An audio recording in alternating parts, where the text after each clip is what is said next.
नमस्कार।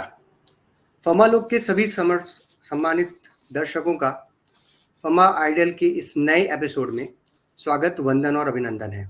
मैं आपका होस्ट और दोस्त डॉक्टर प्रजन शुक्ला आप सभी का पुनः स्वागत, वंदन और अभिनंदन करता हूं। जैसा कि आप सभी जानते हैं कि विगत कई वर्षों से लगातार हम फार्मेसी क्षेत्र में कार्य करने वाले हमारे महागुरुओं और महानुभावों को आपसे लगातार रूबरू कराते चले आ रहे हैं और इसी कड़ी में आज हमारे साथ हैं professor doctor S Ansari sir. Sir, स्वागत है आपका। और फमा लोग के मंच पर आपने अपना जो महत्वपूर्ण समय दिया है उसके लिए आपको बहुत बहुत सर धन्यवाद।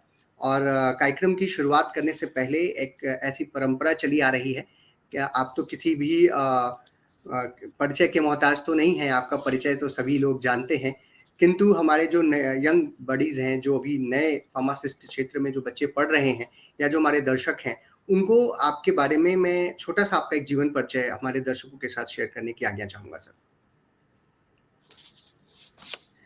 तो हम आज के जो हमारे कार्यक्रम के मुख्य अतिथि हैं professor doctor S Ansari sir, वो अभी professor department of pharmacognosy and phytochemistry, school of pharmaceutical education and research, Jamia Hamdard Nagar, new Delhi, जो जामिया हमदर्द यूनिवर्सिटी है वहाँ पर हैं।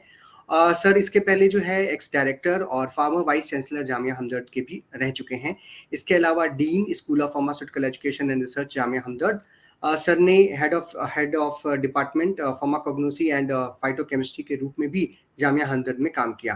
साथ ही साथ sir ex dean student welfare Jamia Hamdard और ex chairman admission committee Jamia Hamdard भी रहे। सर का अगर एकेडमिक क्वालिफिकेशन की हम बात करें तो सर ने अपना बी फॉर्म दिल्ली यूनिवर्सिटी से किया था, M form Punjab University, PhD की उपाधि सर ने जामिया हमदर्द से तथा पीएचडी के उपरांत डॉक्टर ऑफ साइंस की उपाधि international university of contemporary studies Washington DC USA से सर ने प्राप्त की थी। सर को कई सारे अवार्ड्स मिले हैं, बहुत लंबी फहरिस्त है इसकी, किंतु उसमें से कुछ अवार्ड्स मैं आपके सामने रखना चाहूंगा, जैसे life time achievement award by the United Writers Association Chennai, best young teacher pharmacy teacher award in 1977 and 98 by the APTI. और सर इसके साथ ही साथ जो है काफ़ी सारे अवार्ड्स के साथ सर कई सारी यूनिवर्सिटीज़ के और बोर्ड ऑफ टेक्निकल एजुकेशन के मेंबर भी रहे हैं, जैसे member of pharmacy board of All India Council for Technical Education, member of Unani pharmacopoeia committee, next member of board of studies and board of research studies of Nagpur university, MD university Rohtak, Kurukshetra university, HBN Garhwal university, GLE university Mathura and MT university. साथ ही साथ sir जो है member of executive council भी हैं IFTM university Moradabad में, और काफ़ी सारी यूनिवर्सिटीज़ में एक्सपर्ट हैं board of control for pharmaceutical education के लिए। सर काफ़ी सारे प्रोफेशनल बॉडीज़ के लाइफ मेंबर भी हैं, जैसे IPA, IPGA, APTI, Indian society for pharmacognosy, Indian science congress association, control release society USA, academy of science new Delhi ETC, जिसमें से काफ़ी प्रमुख हैं। सर ने अभी तक करीब 5 करोड़ से भी ज़्यादा कीमत के फंडिंग एजेंसीज से जो फंड्स हैं जो कि रिसर्च के लिए दिए जाते हैं, जैसे AICT, UGC, Ayush, department of biotechnology, DRDO, ICMR जैसी विभिन्न संस्थाओं से सर ने अपनी रिसर्च के लिए फंड्स जो हैं वो प्राप्त किए हैं। अगर हम बात करें सर के जो प्रोफेशनल जो एजुकेशन हमारी है फार्मेसी फील्ड की, उसके बढ़ोतरी के लिए सर एआईसीटी और पीसीआई की इंस्पेक्शन टीम्स के साथ भी जुड़े रहे और करीब 200 विभिन्न संस्थानों का सर ने दौरा भी किया और वहाँ का इंस्पेक्शन जो है उन्होंने अपनी अध्यक्षता में कंडक्ट कराया। सर को टीचिंग और रिसर्च का बहुत ही वास्ट जो है एक्सपीरियंस है, करीब 37 साल का टीचिंग का एक्सपीरियंस और 32 ईयर का रिसर्च एक्सपीरियंस है सर को। सर ने करीब 30 बच्चों की पीएचडी और 30 ही बच्चों का एम फॉर्म अपने अंडर में कराया। सर के रिसर्च पब्लिकेशंस की भी फहरिस्त काफ़ी लंबी है, 122 के करीब रिसर्च पेपर सर ने इंटरनेशनल जर्नल्स में और 89 रिसर्च पेपर्स सर के नेशनल जर्नल्स में आज तक पब्लिश हो चुके हैं। सर ने इसके साथ ही साथ 4 text book of pharmacognosy and phytochemistry की लिखी है और 3 बुक चैप्टर्स और साथ ही साथ 2 पेटेंट्स भी अभी तक फाइल किए हैं।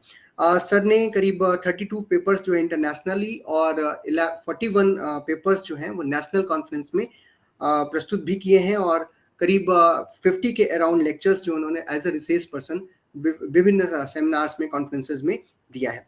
सर इसके साथ ही साथ जर्नल ऑफ नेचुरल रेमेडीज और international journal of pharmacognosy and Chinese medicine में एडिटर भी बतौर एडिटर भी कार्य करते हैं। इसके अलावा सर ने काफ़ी सारी कंट्रीज़ को विज़िट किया, जहाँ पर इन्होंने अपने द्वारा अर्जित ज्ञान को दूसरों के साथ साझा किया, जिसमें कुछ प्रमुख कंट्रीज़ हैं USA, Australia, Germany, Switzerland, Austria, France, Hungary, Thailand, Bahrain, Saudi Arab, Iran, Malaysia, Singapore and Sri Lanka. आप जैसी महान विभूति को हम अपने फमालोक के मंच पर आज सभी दर्शकों के सामने ला करके स्वयं को गौरवान्वित महसूस कर रहे हैं। पुनः सर आपका बहुत-बहुत धन्यवाद हमारे साथ जुड़ने के लिए। धन्यवाद धन्यवाद। तो सर अब हम कार्यक्रम की औपचारिक शुरुआत कर रहे हैं और जो हमारा सबसे पहला प्रश्न है, जो कि हमारी फमालोक की टीम, हमारे दर्शक जानना चाहते हैं आपसे। सर कृपया अपनी प्रारंभिक शिक्षा, पारिवारिक पृष्ठभूमि के बारे में हमारे दर्शकों को बताएँ। सबसे पहले तो फार्मानोक के दर्शकों को मेरा बहुत बहुत आदाब, प्रणाम, नमस्कार। मैं बहुत बहुत शुक्रगुजार हूँ। आई एम थैंकफुल टू फार्मानोक कि जिसने हमें ये मौका दिया, अवसर दिया कि मैं आप सभी लोगों से अपने विचार जो हैं वो साझा कर सकूं और इंटरेक्ट कर सकूं। बहुत बहुत धन्यवाद आपका। Thank you sir. जहाँ तक आपके पहले प्रश्न की बात रही, मैं उत्तर प्रदेश के एक बहुत छोटे से डिस्ट्रिक्ट सीतापुर में एक बहुत छोटा सा कस्बा बिस्वा है, उसका रहने वाला हूँ। हाई स्कूल करने के बाद अलीगढ़ मुस्लिम यूनिवर्सिटी में, उस समय प्री यूनिवर्सिटी हुआ करता था, 11th क्लास को प्री यूनिवर्सिटी कहते थे, उसमें मैंने एडमिशन लिया और प्री मेडिकल वहीं से किया। बीएससी कर रहा था वहाँ से,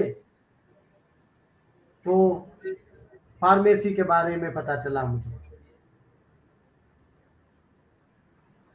उस समय बहुत ज़्यादा जानकारी, कैरियर ऑप्शंस लोगों को नहीं पता थे, उनमें से मैं भी एक था। भाई अगर पढ़ रहे हैं तो जी पढ़ने सर। के बाद या तो डॉक्टर बन जाएं, या इंजीनियर बन जाएं, या वकील बन जाएं। फार्मेसी के बारे में बहुत कम लोगों का ध्यान जाता था और सोचते थे। जी सर। फार्मेसी को सभी लोग उस समय के फार्मेसी का मतलब कंपाउंडर से ज़्यादा नहीं समझते थे कि फार्मेसी करने का मतलब ये कंपाउंडर बनना। उसमें से मैं भी एक था, जो जी। मेरी भी ऐसी धारणा थी, मेरा भी ऐसा ख्याल था। जी धन्यवाद सर। तो उस समय सर आपने फिर फार्मेसी पाठ्यक्रम में भविष्य बनाने के बारे में कैसे सोचा? और उस दौर में जब हम फार्मेसी अध्ययन कर रहे थे, जैसे आजकल तो बहुत सारी चीज़ें हैं, लाइब्रेरीज़ में भी कई तरीके की आसान शब्दों में लिखी हुई किताबें जो हैं बच्चों को उपलब्ध हो जाती हैं, इंटरनेट की भी सुविधा है और उस ज़माने में काफ़ी तरीके की अलग चुनौतियाँ जो हैं आपको सामने फेस करनी होंगी। उसके बारे में थोड़ा हमारे दर्शकों को बताएँ, जो हमारे बच्चों को भी मोटिवेट करेंगे। एक हमारे पिताजी के मित्र थे, जी उन्होंने सर। सजेस्ट किया, हमारे पिताजी को बताया कि भाई बेटे को फार्मासिस्ट बना दो। जी। तो उनका उस वक्त मोबाइल टेलीफोन तो होते नहीं थे, मैं बात कर रहा हूँ 1973-74 की। जी सर। उनका पत्र आया, उन्होंने कहा कि क्यों ना फार्मेसी कोर्स में एडमिशन ले लो। मैंने उसका तुरंत जवाब दिया कि नहीं अब्बा, मुझे कंपाउंडर नहीं बनना है। तो उनका उधर से पलट के जवाब आया कि हमारे मित्र जो जानने वाले हैं वो कहते हैं फार्मेसी का मतलब सिर्फ कंपाउंडर ही नहीं है, इसका आगे बहुत कुछ स्कोप है आने वाले समय में। तो बहरहाल उनका कहना मान करके मैंने उस वक्त दिल्ली में हमदर्द कॉलेज ऑफ फार्मेसी हुआ करता था, जी। जो कि यूनिवर्सिटी ऑफ दिल्ली से अटैच था, एफिलिएटेड था। तो उन्होंने मुझे बताया और मैं अलीगढ़ से दिल्ली आया। उस समय कोई एंट्रेंस टेस्ट कुछ भी नहीं था, मेरिट बेस पे एडमिशन होता था। जी सर। और नंबर अच्छे होने की वजह से मेरा admission Hamdard college of pharmacy में फर्स्ट लिस्ट में हो गया। उस समय मैं बताऊं आपको कि जी अगर सर। हम बात करें इंडिया में फार्मेसी कॉलेजेस की, फार्मेसी इंस्टीट्यूशंस की, तो 12 या 15 कॉलेजेस इंस्टीट्यूशन से ज़्यादा पूरी इंडिया में नहीं थे जहाँ पे फार्मेसी प्रोफेशन, फार्मेसी कोर्स की पढ़ाई होती थी।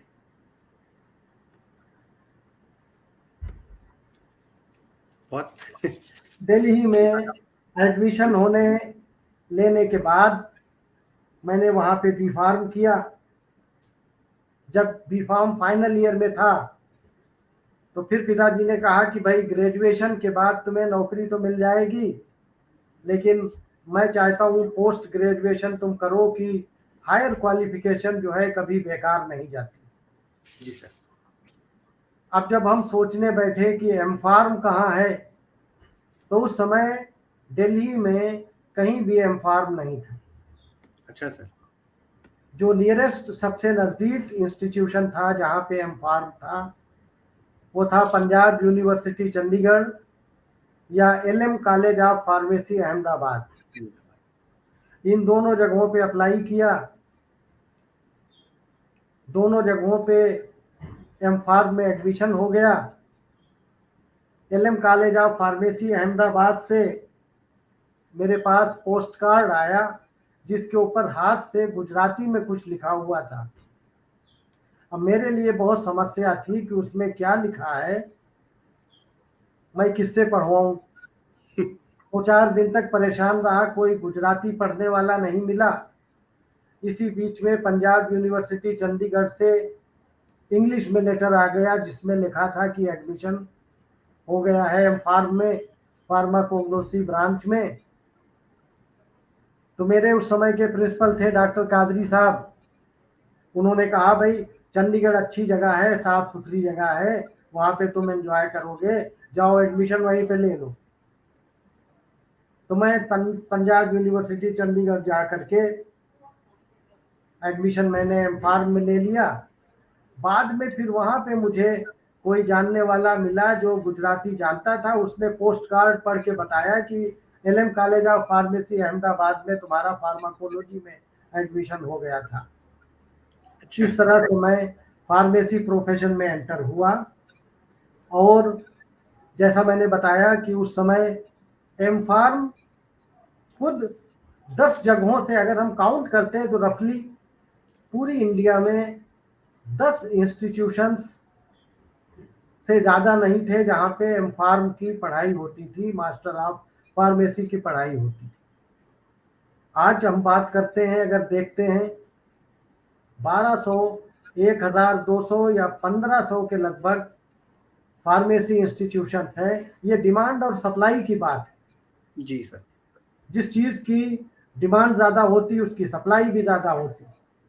अब फार्मेसी प्रोफेशन की इतनी डिमांड है कि यही वजह है आज 1500 1500 से ज़्यादा इंस्टीट्यूशंस इंडिया में हैं जहाँ पे फार्मेसी की पढ़ाई होती है। और बी फार्म, एम फार्म ही नहीं, अब तो फार्म डी भी बहुत सारे इंस्टीट्यूशंस में आ गया है। फार्म डी का कंसेप्ट पहले यूएस और वेस्टर्न कंट्रीज में ही था, लेकिन मुझे खुशी है कि अब इंडिया में भी फार्म डी प्रोग्राम आ गया जिसकी इम्पोर्टेंस हमको पता चली। और बहुत सारे इंस्टीट्यूशंस में फार्म डी, जिससे कि हम क्लिनिकल फार्मेसी की तरफ और जो फार्मेसी प्रैक्टिस है जिससे हॉस्पिटल अटैच होता है, पेशेंट से डायरेक्टली जो रिलेशन होता है फार्मासिस्ट का, वो उससे इस्टेब्लिश होता है इस फार्म डी प्रोग्राम से। ये हमारी करंट सिनेरियो है फार्मेसी की। मैं तो एक टूटी फूटी अपनी लैंग्वेज में ये कहता हूँ, फार्मेसी वो प्रोफेशन है, वो हाथी है जो मरने के बाद भी 1.25 मन का रहता है। फार्मेसी का ना स्कोप कभी कम हुआ है, ना होगा, क्योंकि इस सृष्टि में, इस संसार में जब तक जीवन है, जब तक इंसान मौजूद है इस धरती पे, तो बीमारियां रहेंगी। जी और जब तक बीमारियां रहेंगी तब तक उसके लिए दवाएं रहेंगी, ड्रग्स रहेंगी। और जब तक दवाएं रहेंगी, ड्रग्स रहेंगे, तब तक फार्मासिस्ट रहेंगे। तो जब तक फार्मासिस्ट रहेंगे, फार्मेसी रहेगी। तो इन दोनों में से, सभी चीजों में से कोई भी चीज कम होने वाली नहीं है। तो समय कोई भी हो, फार्मेसी का स्कोप ना कम हुआ है और ना होगा, ऐसी मेरी धारणा है, ऐसा मेरा मानना है। सही बात है सर। जैसा कि आपने बताया कि आपके टाइम पर लोगों को जानकारी नहीं थी कि फार्मेसी क्या है, आपको भी नहीं जानकारी थी। आपके पिताजी के फ्रेंड ने बताया कि फार्मेसी क्या है, और लोग ऐसा सोचते थे कि हाँ, हो सकता है कि फार्मेसी की पढ़ाई करने के बाद आदमी कंपाउंडर जैसी चीज़ों पर जा रहा है। लेकिन आप लोगों के अथक प्रयासों की वजह से, आप जैसे शिक्षकों, रिसर्चर्स के काम की वजह से आज जो है फार्मेसी को ये मुकाम हासिल हुआ है। तो इसका श्रेय जो है आप लोगों की जनरेशन को ज़्यादा जाता है, जिन्होंने काफ़ी हार्ड वर्क किया जब इतना सारा कम्युनिकेशन गैप इत्यादि भी था। तो उसको ठीक करने में काफ़ी आप लोगों ने मेहनत की है, और ये आपकी बातों से भी सर झलक रहा है। तो सर, हम अपने तीसरे प्रश्न की तरफ बढ़ते हैं, जो कि आपके पसंदीदा क्षेत्र की तरफ है, क्योंकि आपका जो पसंदीदा कार्य क्षेत्र रहा है वो फार्माकोग्नोसी और फाइटोकेमिस्ट्री रहा है, जिसमें खास करके development and evaluation of herbal formulations, जो कि हम लोग आपके रिसर्च पेपर्स देख रहे हैं तो वहाँ पे पाते हैं। तो हमारे कृपया दर्शकों को बताएं कि भारत में नेचुरल प्रोडक्ट अनुसंधान के वर्तमान प्रसिद्ध क्या है, और इस क्षेत्र में संभावनाओं और आवश्यकताओं के बारे में भी हमारे दर्शकों को अवगत कराएं सर। देखिए, फार्मेसी में अगर हम बात करें स्पेशलाइजेशंस की, मेनली 4 क्षेत्रों में रिसर्च और अनुसंधान फार्मेसी में होता है, जिसको हम कह सकते हैं कि 4 डिसिप्लिन, मेजर डिसिप्लिन फार्मेसी के। जी सर। एक तो फार्मास्यूटिक्स हुआ, फार्माकोलॉजी, फार्मास्यूटिकल केमिस्ट्री और फार्माकोग्नोसी एंड फाइटोकेमिस्ट्री। मेरी नज़रों में, जो मेरा मानना है, किसी भी डिसिप्लिन की इम्पोर्टेंस कम नहीं है। जी कभी कभी हम सोचने बैठ जाते हैं कि किस डिसिप्लिन का स्कोप ज़्यादा है। अगर बी फार्म कर लिया तो मास्टर्स एम फार्म करने के लिए किस डिसिप्लिन में एडमिशन लिया जाए, एक क्रेज रहता है। जी लेकिन मेरे 42 साल के 42 ईयर्स से मैं टीचिंग प्रोफेशन में हूँ। 42 साल के अनुभव में मैंने देखा, जब कैंडिडेट मास्टर्स कर लेता है, पीएचडी कर लेता है या बी फार्म कर लेता है, वहाँ पे सब्जेक्ट या डिसिप्लिन की इम्पोर्टेंस बहुत कम रह जाती है। कैंडिडेट में क्या कैलिबर है, उसका क्या आईक्यू लेवल है, कितना एक्टिव वो है, कितना लॉयल वो है अपने प्रोफेशन की तरफ से, ये चीज़ उसको काउंट करती है जब वो सर्विस ज्वाइन करता है, जॉब में जाता है। और उससे बिल्कुल। आगे बढ़ने के सारे रास्ते वहीं से खुलते हैं। कैंडिडेट के किस डिसिप्लिन में उसने एम्फार्म किया, ये बहुत ज़्यादा मैटर नहीं करता है, बल्कि कैंडिडेट कितना एक्टिव है, ये ज़्यादा मैटर करता है। सही बात है सर। अब मैं बात करूं फार्माकोग्नोसी एंड फाइटोकेमिस्ट्री या नेचुरल प्रोडक्ट जिसकी, जिसमें हम बहुत सारे herbal drugs, medicinal plants, medicinal फार्मूलेशंस को हम स्टडी करते हैं। जी सर।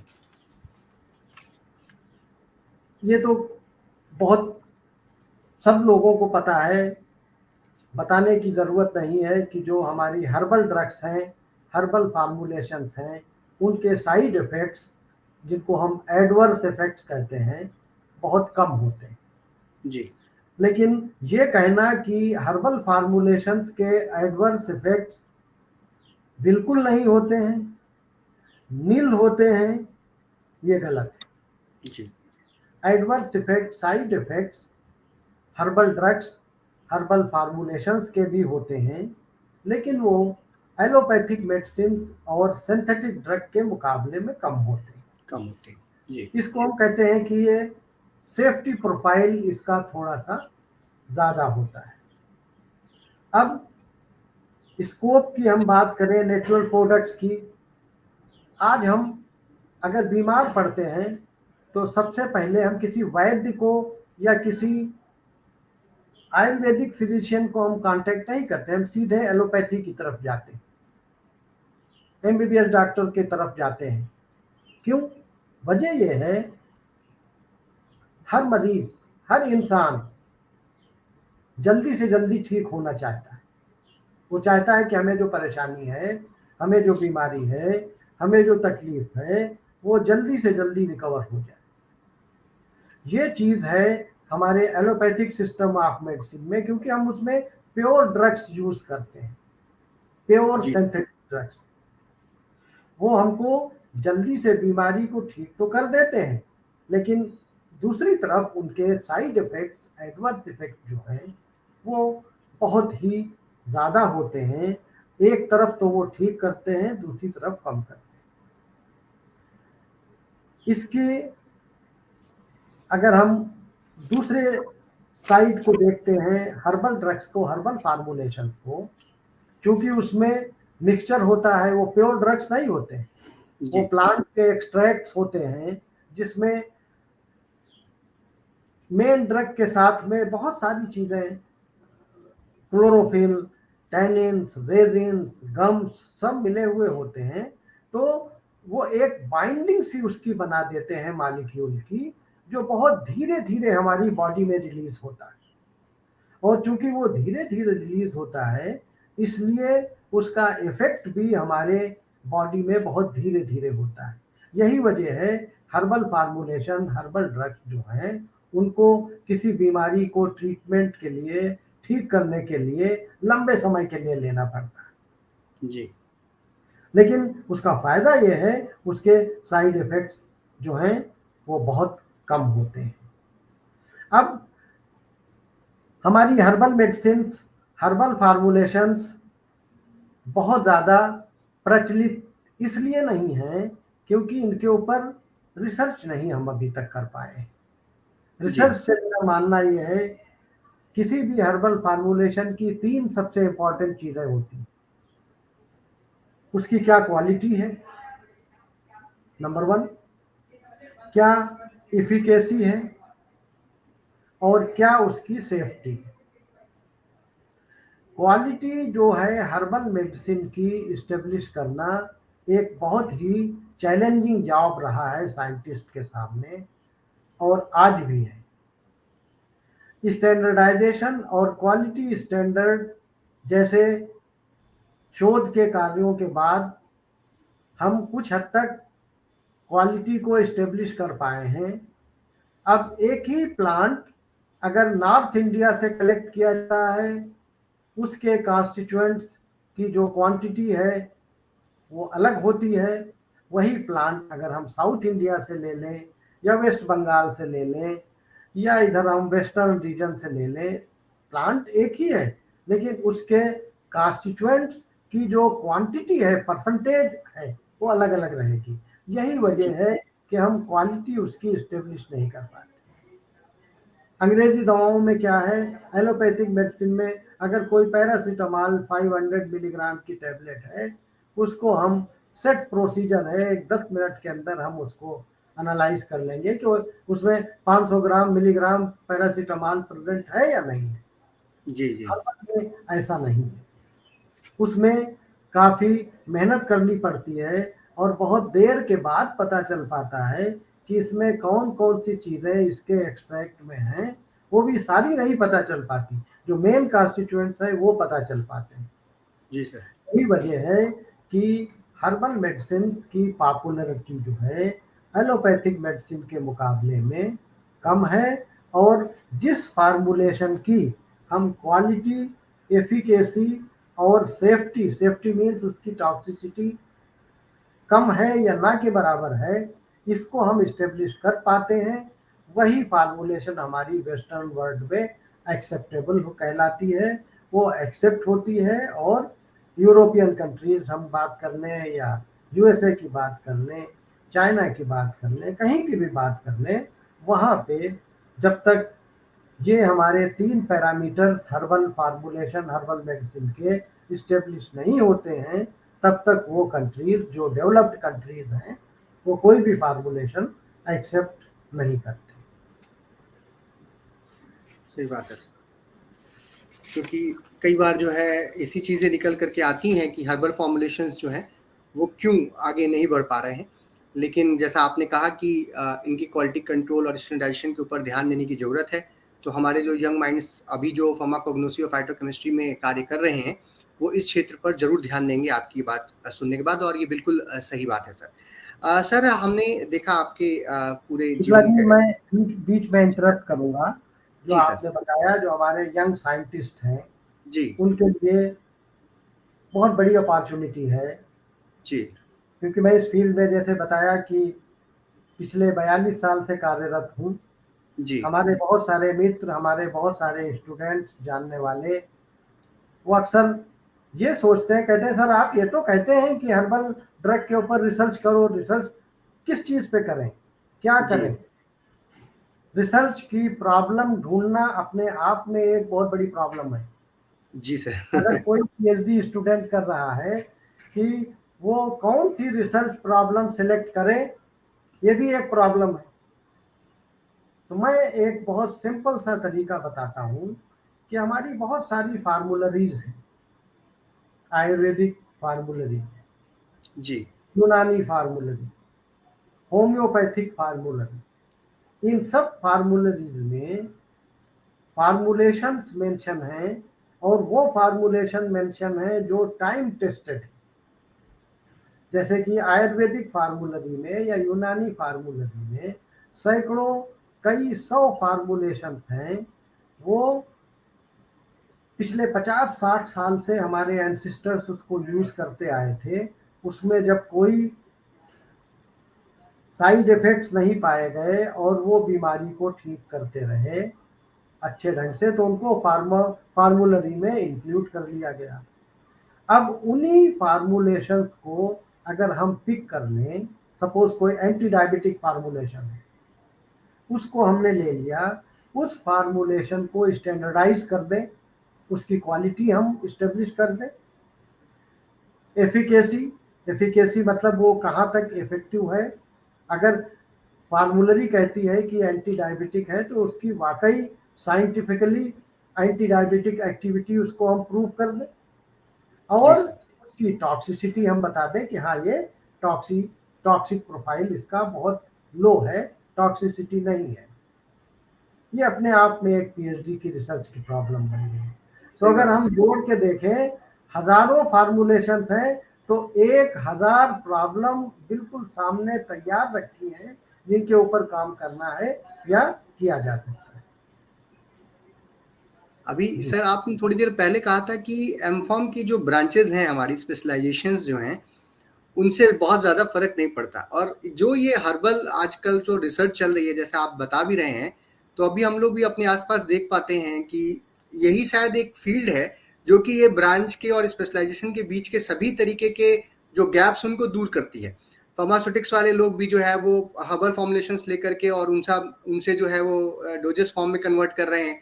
फार्माकोलॉजी के लोग जो है वो हर्बल एक्सट्रैक्ट निकाल करके फार्माकोलॉजिकल स्टडीज परफॉर्म कर रहे हैं। केमिस्ट्री वाले एक्सट्रैक्शन करके उसमें स्ट्रक्चर ढूंढ रहे हैं, और फार्माकोग्नोसी तो है ही सभी जगह पे। तो ये एक वास्ट एरिया हो जाता है। तो जो व्यक्ति इस फील्ड में काम कर रहा हो, उसे इन सभी स्पेशलाइजेशन की जरूरत पड़ती है।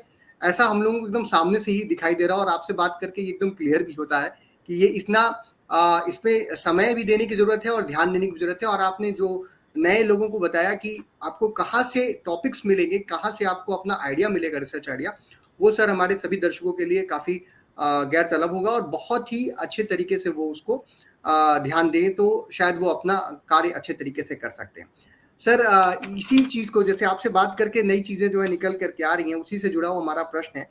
क्योंकि सर आपने काफ़ी सारे वैज्ञानिक कार्यक्रमों में नेशनल भी और इंटरनेशनली जो है सेमिनार्स में विभिन्न विषयों पर अपने व्याख्यान दिए हैं।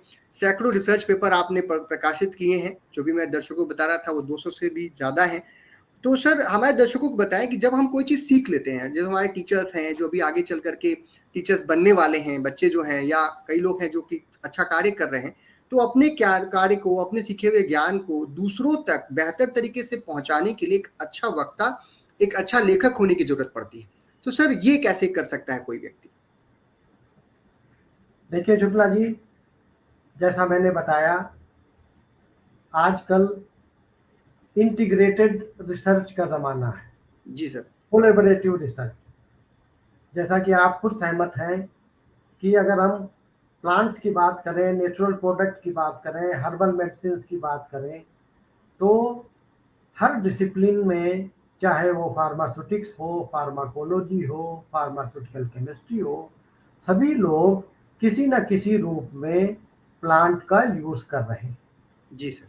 और कोलैबोरेटिव रिसर्च का मतलब ये हुआ कि अगर हम किसी एक फार्मूलेशन पे काम कर रहे हैं, तो उसकी अगर हम टॉक्सिसिटी स्टडी करेंगे तो फार्माकोलॉजी के पर्सन, फार्माकोलॉजिस्ट की ज़रूरत पड़ेगी। अगर हम उसके कॉन्स्टिट्यूएंट्स को एनालाइज करेंगे तो फार्मास्यूटिकल केमिस्ट्री के साइंटिस्ट की ज़रूरत पड़ेगी। और अगर हम फार्मूलेशन डेवलप करेंगे, उसकी हर्बल टैबलेट्स, हर्बल कैप्सूल्स या कफ सिरप, किसी टाइप का सिरप बनाएंगे, तो उसमें फार्मास्यूटिक्स के साइंटिस्ट की ज़रूरत। तो एक, अगर हम चाहें कि हम सिंगल हैंडेडली रिसर्च करके एक ही डिसिप्लिन में रह के अच्छे क्वालिटी रिसर्च कर दें, पेपर अच्छा पब्लिश कर दें, अच्छे जर्नल में पब्लिश हो जाए, ये संभव नहीं है। तो आजकल इंटीग्रेटेड रिसर्च की ज़रूरत है। आगे हम बात करें अगर, कि मेरा अपना मानना है, बुक लिखने से एक साइंटिस्ट की जो नॉलेज है वो निखर के सामने आती है, अपग्रेड होती है, चाहे बुक छोटी हो या बड़ी हो। आपको पता होगा कि 2014 में फार्मेसी काउंसिल ऑफ इंडिया ने अपना बी फार्म और एम फार्म का सिलेबस रिवाइज कर दिया। जी। अब ये रिवाइज सिलेबस जब से इम्प्लीमेंट हुआ सारे ही डिसिप्लिन में, तो उसके ऊपर बुक्स इतनी जल्दी नहीं इंडियन ऑथर्स की आ पाई। फॉरेन ऑथर की बात हम क्यों करें, वो हमारी बुक क्यों लिखने लगे भाई? सही बात सिलेबस तो हमने रिवाइज किया, हमारी फार्मेसी काउंसिल ऑफ इंडिया ने रिवाइज किया, हम ही लिखेंगे किताब। फॉरेन ऑथर उस सिलेबस पे क्यों लिखने लगा? है। हाँ सही तो बात है। बहुत स्कोप है, जिन सब्जेक्ट्स पे, जिन टॉपिक्स पे, स्पेशली प्रैक्टिकल्स की बात करें हम, उसके ऊपर बुक्स मार्केट में बहुत कम है। हमारे टीचर्स से मैं अपने साथियों से अनुरोध करूंगा कि वो अच्छी क्वालिटी बुक्स लिखें नए फार्मेसी काउंसिल ऑफ इंडिया के सिलेबस के ऊपर। इसके बाद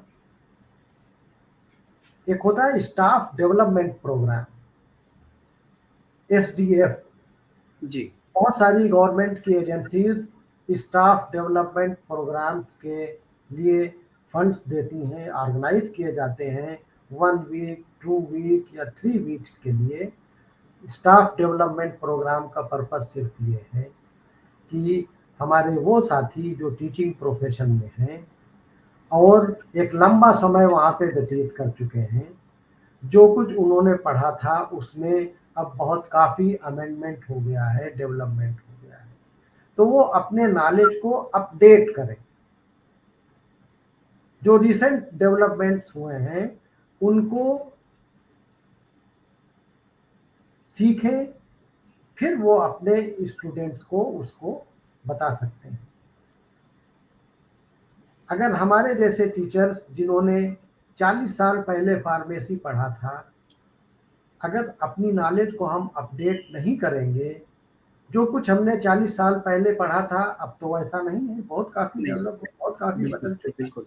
तो अगर हमने अपने नॉलेज को, अपने आप को अपडेट नहीं किया समय के अनुसार, तो हम पीछे छूट जाएंगे। इसलिए मेरी रिक्वेस्ट सभी अपने साथियों से ये होगी कि वो जहाँ कहीं भी मौका मिले, जिस इंस्टीट्यूशन में भी मौका मिले, स्टाफ डेवलपमेंट प्रोग्राम्स को टाइम टू टाइम, समय समय पे उसको ज़रूर अटेंड करते रहें और अपने नॉलेज को अपडेट करते रहें। इस समय मैं एक बात और अपने साथियों को कहना चाहूँगा, ये टीचिंग प्रोफेशन में मेरे नज़दीक जो मेरा मानना है, गुड टीचर या बैड टीचर का कोई कंसेप्ट नहीं मेरे नज़दीक। टीचर खुद अपने आप में इतना भारी भरकम, इतना हेवी वर्ड है जो अपने आप में सब कुछ समा लेता है। जिस तरह से अगर हम कहें कि ये अच्छे प्रॉफिट हैं, गुड प्रॉफिट, बैड प्रॉफिट, अच्छे भगवान, बुरे भगवान, भाई भगवान तो भगवान है, प्रॉफिट जी तो प्रॉफिट है, उसमें अच्छे और बुरा का क्या है। तो teaching, there should not be concept of good teacher और बैड टीचर। या तो हम टीचर हैं या नहीं है, बात खत्म हो गई। ठीक है, तो जी सर। टीचर की अगर कभी समय मिला तो एक टीचर टीचर की हैसियत से जो क्वालिटीज होनी चाहिए उसको हम आपके साथ शेयर करेंगे इस प्लेटफॉर्म पे। इस समय तो मैं यही कहना चाहूँगा कि हमको एक टीचर बन के रहना चाहिए। जैसा मैंने बताया, हमारे नज़दीक गुड टीचर या बैड टीचर का कोई कंसेप्ट नहीं। नहीं होता, सही बात है सर। जो हमारा अगला प्रश्न है वो हमारे बच्चों के लिए है, क्योंकि फार्मेसी में जो बच्चे आजकल पढ़ रहे हैं, और जैसा आपने कहा सिलेबस रिवाइज होने के बाद कुछ किताबें सिलेबस पे भी हैं और कुछ पहले जब नहीं थी, जब हम लोग पढ़ा करते थे, आपने पढ़ा होगा तब तो और भी किताबों का बड़ा ही टोटा रहा होगा, क्योंकि किताबें ढूंढना ही एक बड़े अपने आप में कि कोई टॉपिक हमको किस किताब में मिलेगा और हमें कैसे उसको ढूंढना है। तो आज के समय पे जब चीज़ें आसान होती जा रही हैं तो देखा जा रहा है कि जो विषय की गंभीरता है, जो फार्मेसी सब्जेक्ट की गंभीरता है, वो धीरे धीरे डाइल्यूट हो रही है। तो जो फार्मेसी के छात्रों को अध्ययन के दौरान विषय की गंभीरता को और उसमें जो रुचि बनाए रखने के लिए क्या उपाय करने चाहिए, इस पे जो आपके अमूल्य सुझाव और विचार हैं वो हमारे दर्शकों के साथ साझा करें सर। देखिए, मुझे अपने समय याद है जब 72-73 में मैं अलीगढ़ मुस्लिम विश्वविद्यालय में आया। उस समय तक फोटोकॉपी जैसी चीज नहीं थी, जी जीरोक्स जैसी चीज नहीं थी।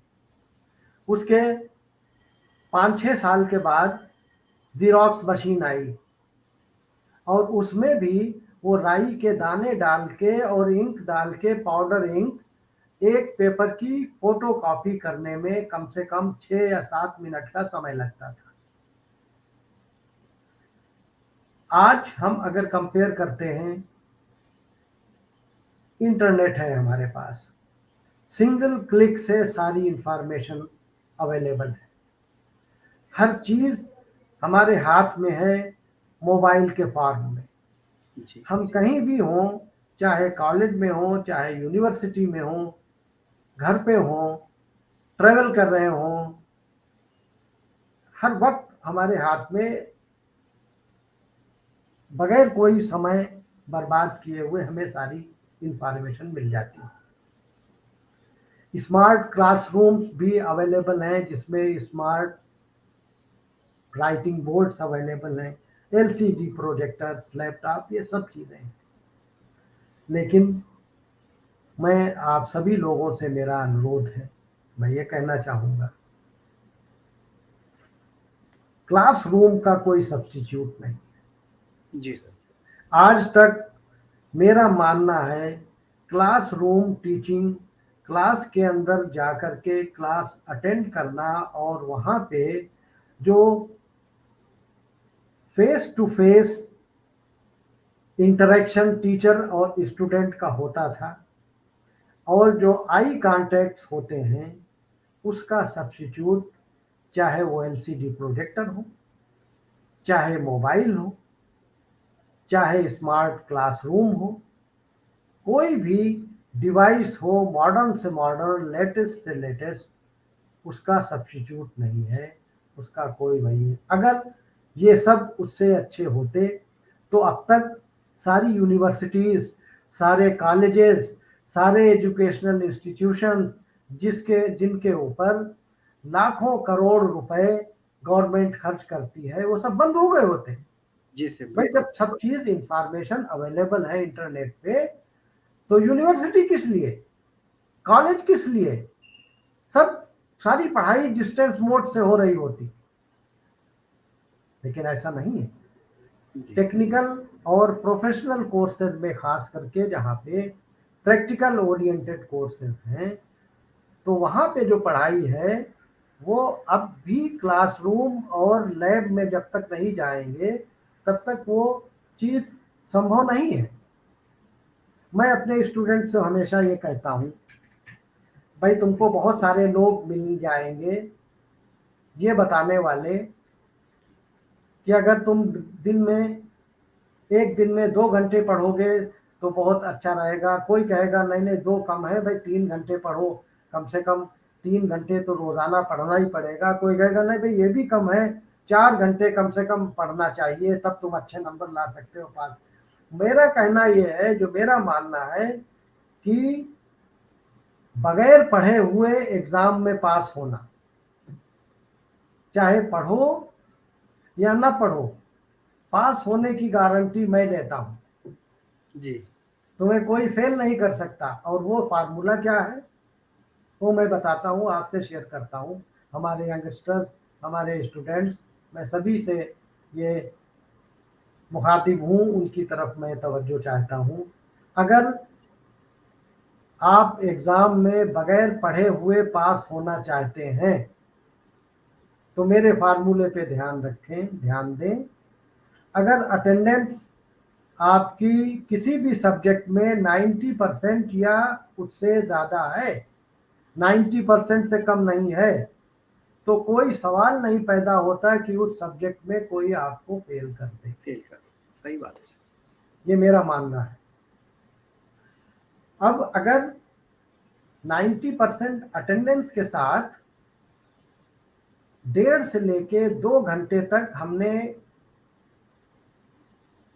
घर पहुंच के किताबों के ऊपर ध्यान दे दिया, क्लास नोट्स को रिवाइज कर लिया, जो क्लास में उस दिन पढ़ाया गया है उसी को एक बार रिवाइज कर लिया, 75% एंड अबव मार्क्स आपके कहीं नहीं गए, ये मेरा एक्सपीरियंस कहता है। अब 75% से ऊपर के मार्क्स जो हैं वो यहाँ से होते हैं, किस्मत नहीं, आईक्यू लेवल। IQ, हर किसी का आईक्यू लेवल डिफरेंट होता है। मैं कोई चीज पढ़ता हूँ, 10 बार पढ़ता हूँ, तब मुझे बड़ी मुश्किल से याद होती है। हो सकता है मेरे कई साथी ऐसे हैं जो 2 या 3 बार पढ़ते हैं, उनको याद हो जाती है। सही बात है। मैं कोई चीज अगर याद करता हूँ 3-4 दिन बाद भूल जाता हूँ, हफ्ता भर बाद भूल जाता हूँ। बहुत सारे लोग ऐसे हैं जो कोई चीज याद कर ली तो उनको साल साल तक याद रहता है, नहीं भूलते। तो ये आईक्यू लेवल हर इंसान का, हर प्राणी का आईक्यू लेवल जो है ये एक गॉड गिवन गिफ्ट होती है, वो अलग होता है। तो 75% के ऊपर के जो मार्क्स हैं वो आईक्यू लेवल पे डिपेंड करता है, वो तो गॉड गिवन गिफ्ट है। अब 75% मार्क्स तो हमारे हाथ में है, तो जी, क्यों ना जी, हम उसको लेके हटें। अपनी 90% अटेंडेंस रखें या उससे ज़्यादा, और 1.5 से 2 घंटे तक अगर हम क्लास नोट्स को रिवाइज कर लें जो क्लास में पढ़ाया गया है, मैं कहता हूँ 75% मार्क्स बिल्कुल कहीं नहीं गए। ये मेरे 42 ईयर्स टीचिंग एक्सपीरियंस का एक्सट्रैक्ट है, निचोड़ है, मैं आपसे बता। बिल्कुल सही कह रहे हैं सर। ये हम लोग के छात्र जीवन का आपने वो कर दिया। हम लोग इसी तरीके से पढ़ाई किया करते थे कि लेक्चर्स में अगर हमने ध्यान से लेक्चर सुन लिया है तो काम हो जाता है, बहुत ज़्यादा फिर ध्यान देने की ज़रूरत नहीं पड़ती। और बाकी आपने जो कहा कि इसका कोई दूसरा तोड़ नहीं है क्लासरूम टीचिंग का, तो सभी बच्चे जो कि अभी ये कार्यक्रम सुन रहे हैं वो अपने कॉलेज का रुख जरूर किया करें, ज़्यादा से ज़्यादा क्लासेस अटेंड करें। इससे ज़्यादा महत्वपूर्ण कार्य जो है वो आपके छात्र जीवन में नहीं हो सकता कि आप क्लासरूम के अंदर जाएं। सर, इसी कड़ी में आगे थोड़ा सा चलता हूँ। जो हमारे एमफॉर्म के बच्चे हैं, पीएचडी के लोग हैं, उनके बारे में थोड़ी सी बात करना चाहूँगा कि अच्छे रिसर्च पेपर को लिखना और प्रकाशित करना तथा जो बौद्धिक संपदा अधिकार यानी कि आईपीआर के बारे में हम बात करते हैं, उस क्षेत्र में पारंगत बनने के लिए छात्रों को किस प्रकार की तैयारी और मेहनत करनी चाहिए, तथा जो इसमें इंडस्ट्री और एकेडमिया के इंटरेक्शन की हम लोग लगातार आजकल पिछले कई वर्षों से बातें कर रहे हैं, वो कितना महत्वपूर्ण हो सकता है? देखिए, इंडस्ट्री और एकेडमिया इंटरेक्शन क्यों इम्पॉर्टेंट है? हम सब कहते हैं इम्पॉर्टेंट है, जी। राइट है, लेकिन क्यों इम्पॉर्टेंट है? मैं छोटी सी एग्जांपल देता हूं। मेरा डिसिप्लिन फार्माकोग्नोसी एंड फाइटोकेमिस्ट्री है। अब जब फार्मेसी काउंसिल ऑफ इंडिया ने 2014 या 16 में सिलेबस को रिवाइज किया, उससे पहले बहुत सारी यूनिवर्सिटीज थी जिसमें 20-20, 25-25 साल से सिलेबस वही चला आ रहा था, पढ़ते हुए चले आ रहे थे। अब मैं अपने फार्मेसी के लोगों से शेयर करना चाहूंगा कि जो कुछ हम फार्माकोग्नोसी प्रैक्टिकल में करते थे, किसी ड्रग का सेक्शन काटना, ट्रांसफर सेक्शन काटना, उसकी एश वैल्यू निकालना, एक्सट्रैक्टिव वैल्यू निकालना, 25 साल से हम पढ़ते आ रहे हैं। और जब हम एमफार्म फार्माकोग्नोसी में करके इंडस्ट्री में जाते थे, तो जो कुछ हमने प्रैक्टिकल में कर रखा था, पढ़ रखा था, वो वहां पे कुछ भी काम नहीं आता, क्योंकि वहां पे रिक्वायरमेंट बिल्कुल अलग है, बिल्कुल डिफरेंट है। वो तो फार्मूलेशन हाथ में लिए हुए हैं और कहते हैं भाई इसको स्टैंडर्डाइज करो, हमें बताओ इसकी क्वालिटी क्या है, इसके अंदर टॉक्सिसिटी है या नहीं है। हमने वो कुछ किया ही नहीं होता। तो मैं अप्रिशिएट करूंगा फार्मेसी काउंसिल ऑफ इंडिया के एफर्ट्स को कि उसने सिलेबस को रिवाइज किया और बहुत सारे इंडस्ट्री ओरिएंटेड टॉपिक्स, कोर्सेज उसमें इंक्लूड किए। और मेरा सजेशन ये है कि हर इंस्टीट्यूट को, अब ये फार्मेसी काउंसिल ऑफ इंडिया ने सिलेबस रिवाइज कर दिया, जो कि सारी यूनिवर्सिटीज, सारे इंस्टीट्यूशन को मान्य है, उनको मानना पड़ता है, रेगुलेटरी रिक्वायरमेंट है। लेकिन पीसीआई से मेरा ये अनुरोध है और मैं ये रिक्वेस्ट करना चाहूँगा कि ये सिलेबस रिवाइज हुए खुद अब 7-8 साल हो गए, इसको कम से कम हर 5 साल के बाद ये रिवाइज होना चाहिए। और जब सिलेबस रिवीजन की कमेटी बने, जो लोग रिवाइज करते हैं, उसमें इंडस्ट्री के लोगों की रिप्रेजेंटेशन उनका वहां पे जरूर होने चाहिए वो लोग, क्योंकि वही लोग हमको बताएंगे कि आज की डेट में इंडस्ट्री की क्या रिक्वायरमेंट है, इंडस्ट्री को क्या चाहिए अपने स्टूडेंट से, ताकि उसी हिसाब से सिलेबस को रिवाइज होता है। एक तो ये सिलेबस रिवाइज होना चाहिए, फ्रीक्वेंटली रिवाइज होना चाहिए, समय पे रिवाइज होना चाहिए। ये नहीं कि हमने 2016 में या 14 में रिवाइज कर दिया, उसके बाद सो गए 20 साल बाद। इसका मतलब 20 साल तक कोई अमेंडमेंट हुआ ही नहीं। कोई इंडस्ट्री की रिक्वायरमेंट तो बहुत जल्दी जल्दी चेंज होती है। तो एकेडमिया और इंडस्ट्री का interaction at the time of framing of syllabus, ये बहुत इम्पॉर्टेंट है। और इंस्टीट्यूशंस को चाहिए समय समय पे जो लोग इंडस्ट्री में इन्वॉल्व हैं, हर्बल चाहे इंडस्ट्री हो, चाहे सिंथेटिक ड्रग की एलोपैथिक इंडस्ट्री हो, उनके लोगों को बुला के अपने इंस्टीट्यूशंस में उनका इनवाइटेड लेक्चर करवाएं और सुने कि उनकी क्या रिक्वायरमेंट है और किस तरह से वो हमारे स्टूडेंट्स को चाहते हैं। धन्यवाद सर। सर इसी से आगे एक कड़ी में एक बहुत ही एक महत्वपूर्ण चीज़ है जो कि यूजीसी और एआईसीटी ने कुछ साल पहले जो एज अ कैरिकुलम भी लागू किया, उसके बारे में मैं प्रश्न पूछना चाहता हूँ। क्योंकि आज हम उच्च शिक्षा में मानवीय मूल्य और व्यावसायिक नैतिकता की बात करते हैं, जिसे human value and professional ethics के रूप में सब्जेक्ट में भी जोड़ा गया है। तो सर आपके विचार में तकनीकी शिक्षा और व्यावसायिक शिक्षा जो हो रही है आजकल, उसमें नैतिक मूल्य किस प्रकार से मदद कर सकते हैं? देखिए, शिक्षा तो शिक्षा है, चाहे वो किसी प्रकार की शिक्षा हो, जी चाहे टेक्निकल एजुकेशन हो, नॉर्मल रेगुलर एजुकेशन हो, ह्यूमन वैल्यूज और प्रोफेशनलिज्म जो है वो सभी जगह काम आता है। मेरा मानना यह है कि जो first and most important thing is, जो सबसे ज़रूरी मैं समझता हूँ, वो है लॉयल्टी। जी जिस प्रोफेशन में हम हैं, इस समय हम थोड़ा फार्मेसी के बाहर निकल के बात करते हैं। जी सर। फार्मेसी की बात नहीं, चाहे जिस प्रोफेशन में है, हमको अपने प्रोफेशन की तरफ लॉयल होना है। हमारी लॉयल्टी अगर प्रोफेशन की तरफ नहीं है तो हमारा उस प्रोफेशन में होना बेकार है। अब ये लॉयल्टी किस प्रकार की लॉयल्टी हम चाहते हैं, जो मेरा सजेशन है, देखिए इस दुनिया का कोई धर्म ले लो, कोई मजहब ले लो,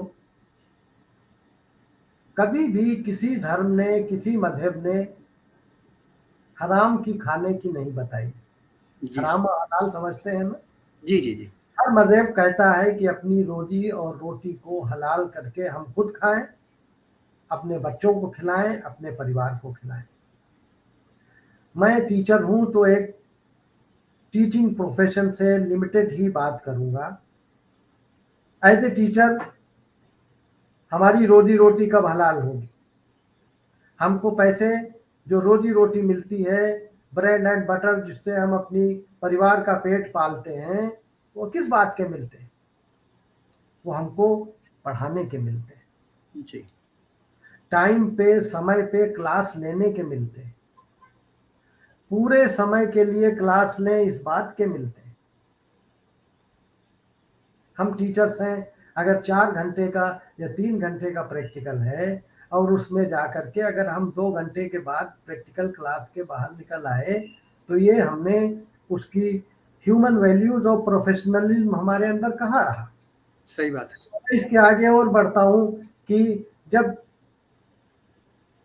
हमारे साथी, उनमें हम भी शामिल हैं, हो सकता है कि जब बहुत ज़्यादा सीनियर हो जाते हैं तो स्पेशली प्रैक्टिकल क्लासेस में या थ्योरी क्लासेस में कभी कभी हम इंस्टीट्यूशन में तो आए हैं, बैठे हैं, ड्यूटी ज्वाइन की है, लेकिन हम अब कभी कभी अपने पीएचडी स्टूडेंट्स को भेज देते हैं, भाई मेरी क्लास तुम लेके आए। सही बात है। तो उस दिन की, अगर हमने ऐसा किया तो उस दिन की रोजी और रोटी हमारी हलाल नहीं हुई। हमने हराम की खाई, हमने अपने बच्चों को हराम की खिलाया। दुनिया का कोई रिलीजन, कोई मजहब, कोई भी हमें इस बात की परमिशन नहीं देता है कि हम अपनी रोजी रोटी को हलाल करके ना खाएं।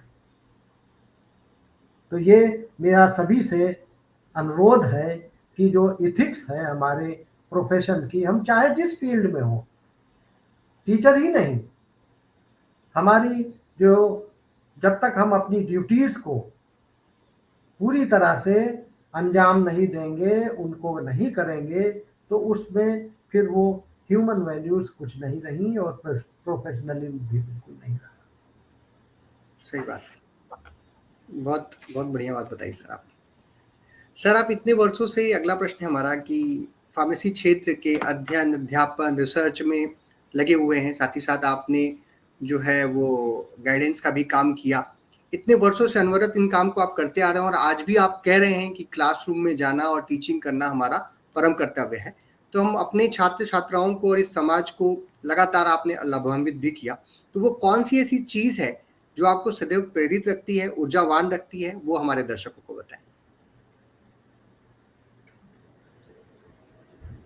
एक वर्ड होता है पॉजिटिव थिंकिंग। जी सर। हमें जो सोचने का ढंग हो वो एक पॉजिटिव डायरेक्शन में, नेगेटिव थिंकिंग नहीं आनी चाहिए। अब मैं बताऊं, ये एक ग्लास रखा हुआ है, पानी का ग्लास है,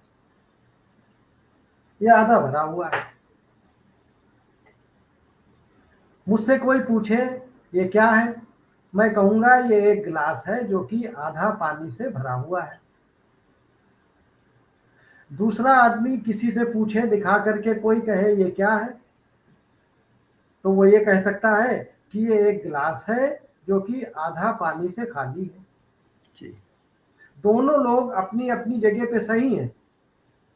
मैं भी सही हूं कि मैं कह रहा हूं कि ये आधा पानी से भरा हुआ है। दूसरा आदमी जो है वो कह रहा है कि ये आधा पानी से खाली है। खाली है। दोनों सही हैं, लेकिन माइंडसेट और थिंकिंग की बात बदल गई। किसी चीज को हम किस ढंग से सोचते हैं, किस चीज कैसे देखते हैं, इसको कहते हैं पॉजिटिव थिंकिंग। हमारी थिंकिंग जो हो वो हमेशा पॉजिटिव होनी चाहिए। जो कुछ ऊपर वाले ने दिया है, जितना भी दिया है, हम उससे सेटिस्फेक्शन हमें होना चाहिए, उससे सेटिस्फाई फील करना चाहिए। हम फार्मेसी प्रोफेशन में हैं, चलो डॉक्टर नहीं है, मेडिकल डॉक्टर है, एमबीबीएस डॉक्टर नहीं है, but I am still more satisfied. शायद मैं अगर और किसी प्रोफेशन में होता तो इतना सेटिस्फाई नहीं होता। सही बात जितना ऊपर वाले ने हमको दे रखा है, जितना दिया है, वो I am very much satisfied. ये हमारी सोच होनी चाहिए। हम चाहे जिस प्रोफेशन में हो, जो भी कर रहे हो, इसको अपनी थिंकिंग जो है उसको हमें पॉजिटिव रखना है। और जॉब सेटिस्फेक्शन सबसे इम्पोर्टेंट है कि कभी कभी हम अपने जॉब से सेटिस्फाई नहीं होते। तो ये वो क्या था वो कबीरदास जी का कि देख पराई चोपड़ी मत ललचावे जीव, होता ना, है। जी सर। रूखी सूखी खाए के ठंडा पानी ठंडा पानी पियो, पियो। और देख पराई चोपड़ी मत ललचावे जीव। इस चीज के ऊपर हमें अगर अटल रहते हैं तो पॉजिटिव थिंकिंग रहती है हमारी, हमारा मन भटकता नहीं है, और हम सेटिस्फाई रहते हैं अपने जॉब से, अपने जो कुछ भी हमने अचीव किया, जो कुछ भी इस दुनिया में मिला, उससे सेटिस्फेक्शन बना रहता है। तो मैं समझता हूँ ये मुझे सबसे ज्यादा ये प्रेरित करती है। प्रेरणा का स्रोत मेरे लिए यही। धन्यवाद सर। सर, हम आज के अपने सेशन के आखिरी प्रश्न पर आ चुके हैं। जो हमारे फार्मेसी के प्रोफेशनल्स हैं, जो कि एकेडमिक फील्ड में, इंडस्ट्री में, रिसर्च सेंटर्स में, मार्केटिंग की फील्ड में, फार्मासिस्ट के रूप में हॉस्पिटल्स में या किसी अन्य क्षेत्र में कार्य कर रहे हैं, उनके लिए आपका क्या संदेश होगा? बस मैं चाहे जिस फील्ड में हमारे साथी हों, फार्मासिस्ट, चाहे हॉस्पिटल में, इंडस्ट्री में, टीचिंग में, अब तो बहुत सारी अपॉर्चुनिटीज खुल गई हैं, जी। बहुत सारी एमएनसीज आ गई हैं, फार्मेकोविजिलेंस आ गया है।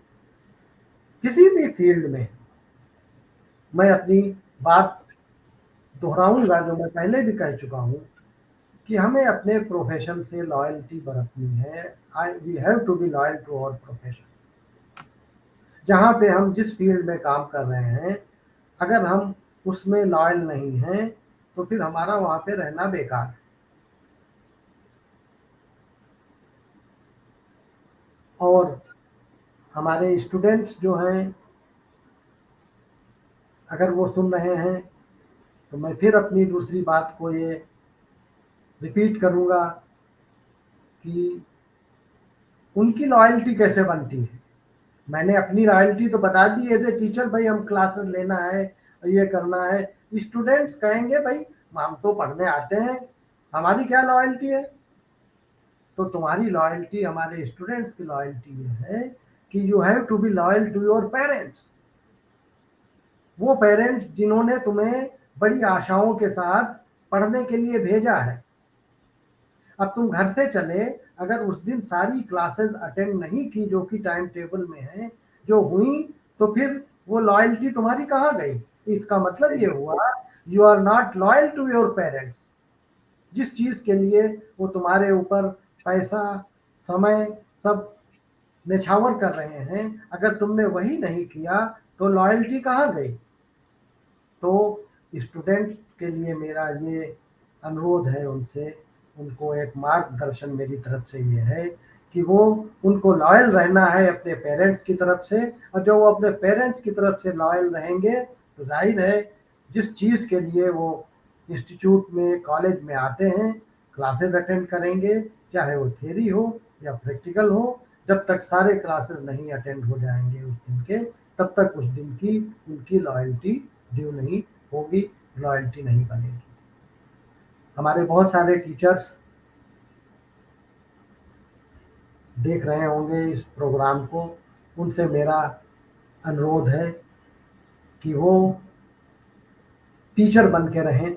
जैसा कि मैं पहले कह चुका हूँ, मेरे नज़दीक गुड टीचर या बैड टीचर का कंसेप्ट नहीं है।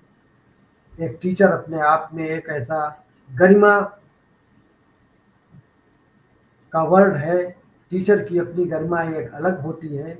उनको टीचर बन के रहना चाहिए और स्टूडेंट्स को, चाहे वो जिस स्टेज पे हो, उनको आइडेंटिफाई करें, कौन स्लो लर्नर्स हैं, कौन फास्ट लर्नर्स हैं, और स्लो लर्नर्स जो हैं उनके लिए अलग से समय निकाल करके उनको अगर स्पेशल क्लास लेकर के गाइड करें, तो मैं समझता हूँ कि ये बहुत अच्छा जेस्चर होगा from the teaching community for students. यही मेरा मैसेज है टीचर्स के लिए और स्टूडेंट्स के लिए।